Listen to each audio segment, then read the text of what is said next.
বিসমিল্লাহির রহমানির রহিম। নতুন ভিডিও পাওয়ার জন্য চ্যানেলটি সাবস্ক্রাইব করুন এবং বেল বাটন অন করে রাখুন। ক্লিপ 10 বিডি ইসলামিক চ্যানেলের সম্মানিত দর্শক শ্রোতা, আসসালামু আলাইকুম ওয়া রাহমাতুল্লাহি ওয়া বারাকাতুহু। পৃথিবীর যে যেখান থেকে এই ভিডিওটি দেখছেন, আপনাদের সবাইকে আন্তরিক মোবারকবাদ জানিয়ে শুরু করছি। আজকের ভিডিওটির মাধ্যমে আপনারা জানতে পারবেন পবিত্র কুরআনুল মাজিদের একটি মাত্র আয়াত, যে আয়াত পাঠ করে একটি আয়না বা দর্পণ এর উপর ফুঁক দিয়ে বা দম করে সেই আয়না বা দর্পণের মাধ্যমে আপনারা আপনাদের বা আপনাদের আত্মীয় স্বজনের পরিচিত কারো যদি কোনো জিনিস, কোনো মাল, কোনো সামান, কোনো কিছু চুরি হয়ে থাকে বা কোনো ব্যক্তি যদি হারিয়ে গিয়ে থাকে, নিরুদ্দেশ হয়ে থাকে, বাড়ি থেকে চলে যেয়ে থাকে, এরকম যে কোনো কিছু হারিয়ে যদি যায়, সেটির লোকেশন সহ আপনারা জানতে পারবেন। ভিডিওটি শুরু থেকে শেষ পর্যন্ত দেখুন, একে একে সব নিয়ম কানুন এবং সবকিছু আমি আপনাদেরকে জানিয়ে দেব। আপনি যদি এখনো ক্লিপ 10 বিডি ইসলামিক চ্যানেলটি সাবস্ক্রাইব করে না থাকেন, তাহলে দয়া করে এখনই সাবস্ক্রাইব করে বেল বাটনটি অন করে আমাদের সাথেই থাকুন। ক্লিপ 10 বিডি ইসলামিক চ্যানেল আপনাদের জন্য গুরুত্বপূর্ণ ইসলামিক আমল, দোয়া এবং ওজিফার ভিডিও আপলোড করে থাকে। সম্মানিত দর্শক, এই আমলটি শত শত বার নয়, হাজার হাজার বার অনেক অসংখ্য লোককে দেওয়া হয়েছে, তারা উপকৃত হয়েছেন। যেই আয়াত পড়ে আয়না বা দর্পণের উপর ফুঁক দিতে হবে, সেই আয়াতটি হলো সূরাতুল বাকারা এর 255 নম্বর আয়াত, যেই আয়াতকে আয়াতুল কুরসি বলা হয়। আয়াতুল কুরসি শুধু পড়লেই হবে না, তার কিছু নিয়ম কানুন রয়েছে এবং কিছু উপায় আছে, যেটি আমি আপনাদেরকে এখন বলে দিচ্ছি। দেখবেন আয়াতুল কুরসি এর মধ্যে 6 জায়গায় জিম, ছোট্ট করে জিম অক্ষর দেওয়া আছে, ছোট্ট করে জিম অক্ষর দেওয়া আছে। যেমন দেখতে পাচ্ছেন, এখানে প্রথমেই একটি জিম, তারপর এখানে একটি জিম, তারপর এই লাইনের পরে এসে ঠিক এখানে একটি জিম, এরপর এখানে দেখতে পাচ্ছেন আরেকটি জিম, এরপর এখানে দেখতে পাচ্ছেন আরেকটি জিম, এখানে আরেকটি জিম, অর্থাৎ 1 2 3 4 5 6। এই 6টি জিম এর মাধ্যমে এই আয়াতটিকে 7 ভাগে ভাগ করতে হবে। যেমন প্রথম অংশ আল্লাহু লা ইলাহা ইল্লাহু, এই পর্যন্ত পড়ে এখানে একটি জিম, তারপর এখানে একটি জিম, এরকম করে 6 জায়গায় 6টি জিমের মাধ্যমে আয়াতটিকে 7টি ভাগে ভাগ করে নেবেন।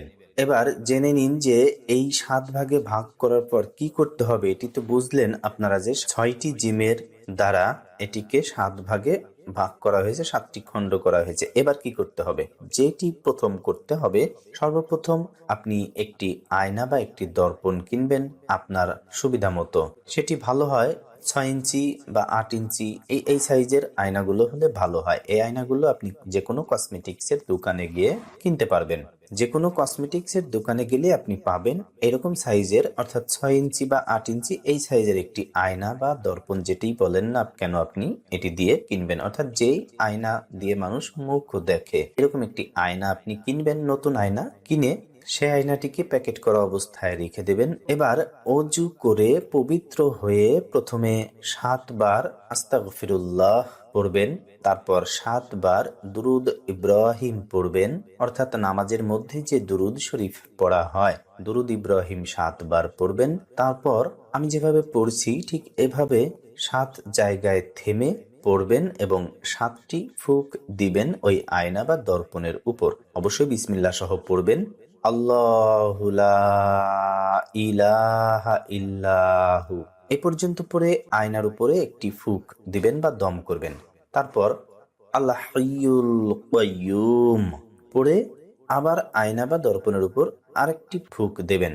তারপর লা তাখুযুহু সিনাতু ওয়ালা নাউম লাহু মা ফিস সামাওয়াতি ওয়া মা ফিল আরদ মানজাল্লাযী ইয়াশফাউ ইনদাহু ইল্লা বিইজনিহি ইয়ালামু মা বাইনা আইদিহিম ওয়া মা খালফাহুম। খালফাহুম পড়ে আবার আয়না বা দর্পণের উপর আরেকটি ফুঁক দেবেন। তারপর ওয়ালা ইউহিতুনা বিশাইয়্যিম মিন ইলমিহি ইল্লা বিমা শাআ।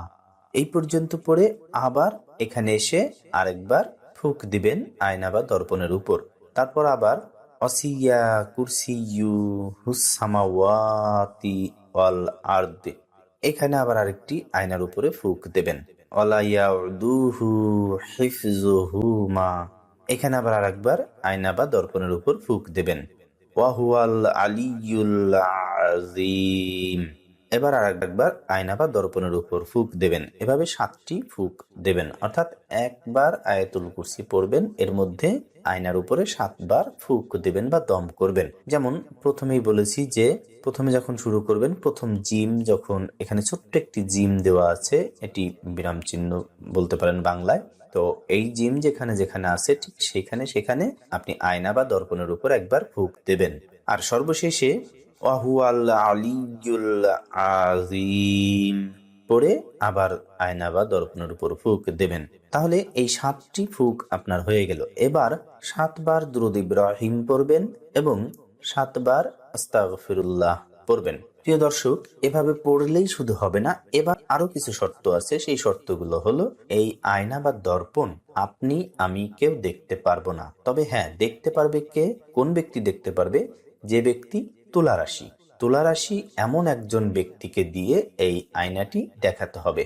আর এই ক্ষেত্রে তুলা রাশি এমন একজন লোককে আপনারা নির্বাচন করবেন যে আপনাদের বিশ্বস্ত, আপনাদের কাছের লোক। সবচেয়ে ভালো হয় আপনাদের পরিবারের মধ্যে যদি কেউ হয়, তাহলে সঠিক বিষয়টি আপনারা তার কাছ থেকে জানতে পারবেন, সে আপনাদেরকে জানাবে। আর যদি বাইরের কাউকে এনে দেখান, তাহলে সে অনেক সময় ভয়ে বা যে কোনো কারণেই হোক সে সঠিক তথ্য আপনাদেরকে দেবে না। সেই জন্য আপনারা চেষ্টা করবেন নিকটবর্তী আত্মীয় স্বজন বা কাছের কেউ যদি থাকে তুলা রাশি, তাহলে তাকে দিয়ে এই আয়নাটা দেখাবেন। কখন দেখাবেন? সন্ধ্যার পর যখন অন্ধকার হয়, অর্থাৎ মাগরিব নামাজ বাদ থেকে শুরু করে রাতের যে কোনো সময় সে আয়না নিরিবিলি দেখতে পারবে। এভাবে করে যদি একজন তুলা রাশিকে দিয়ে আয়না বা দর্পণটি দেখানো হয়, সে কিছুক্ষণ আয়নার দিকে তাকিয়ে থাকলেই একদম স্পষ্টভাবে দেখতে পারবে।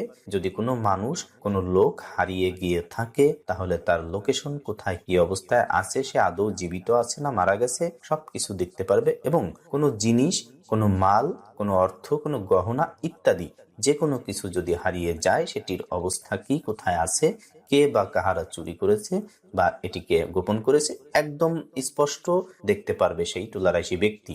প্রিয় দর্শক, এখানে আরেকটি কথা বলে রাখি, যেই তুলারাশি ব্যক্তি এই আয়না বা দর্পণটি দেখবে, অবশ্যই সে অজু করে পাক পবিত্র হয়ে তারপর সে দেখবে। মহিলা পুরুষ উভয়ই দেখতে পারবে যদি সে তুলারাশি হয়ে থাকে। সর্বশেষে আপনাদের কাছে আরেকটি কথা বলতে চাই, সেটি হলো, আপনারা যদি চান যে এটির রেফারেন্স দিন, অনেকে এরকম কমেন্ট বক্সে লেখেন যে এর রেফারেন্স দিন। তো যেগুলোর রেফারেন্স আমার কাছে আছে, আমি অবশ্যই ইনশাল্লাহ চেষ্টা করি সেগুলোর রেফারেন্স দেওয়ার জন্য।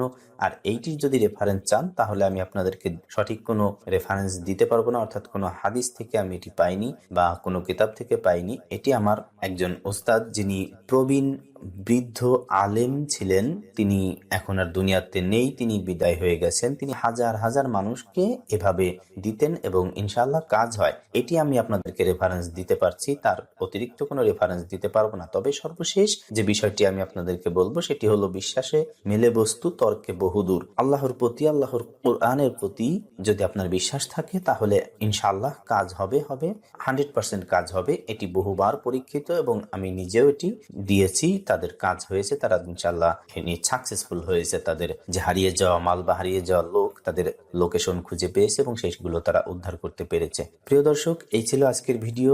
যদি ভিডিওটি ভালো লাগে, তাহলে দয়া করে ভিডিওটিতে একটি লাইক দিবেন এবং ভিডিওটি যেহেতু মানুষের কল্যাণে, মানুষের উপকারের জন্য, তাই দয়া করে ভিডিওটি বেশি বেশি সোশ্যাল মিডিয়ায় শেয়ার করে দিবেন, যাতে অন্য সবাই উপকৃত হতে পারে। সম্মানিত দর্শক, এইরকম গুরুত্বপূর্ণ আমল, দোয়া এবং ওজিফার ভিডিও পাওয়ার জন্য ক্লিপটেন বিডি ইসলামিক চ্যানেলটি সাবস্ক্রাইব করে বেল বাটনটি অন করে সাথেই থাকবেন। আজকের ভিডিওটি এ পর্যন্তই। সবাই ভালো থাকবেন, সুস্থ থাকবেন। আল্লাহ পাক যেন সকলকে সুস্থ ও সুন্দর রাখেন। আল্লাহ হাফিজ। আসসালামু আলাইকুম ওয়া রাহমাতুল্লাহি ওয়া বারাকাতুহু।